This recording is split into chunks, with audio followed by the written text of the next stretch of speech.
Il est impossible d'éliminer complètement les délits financiers dans une organisation qui gère des sommes importantes.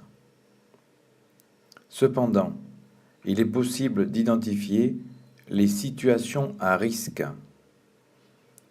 et d'auditer l'exposition de la structure au risque financier.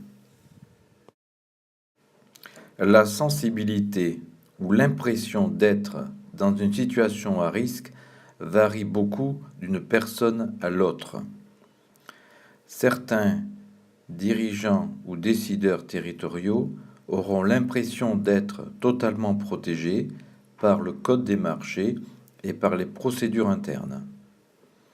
D'autres, au contraire, seront inquiets de tout, y compris d'une demande d'invitation à déjeuner avec un fournisseur, par exemple. La vérité se situe sans doute entre les deux. Ni le code ni les procédures internes ne sont capables d'éliminer complètement les situations à risque et les comportements déviants. Cependant, il ne s'agit pas non plus de tomber dans un comportement de type parano qui empêcherait une réelle efficacité de l'action publique.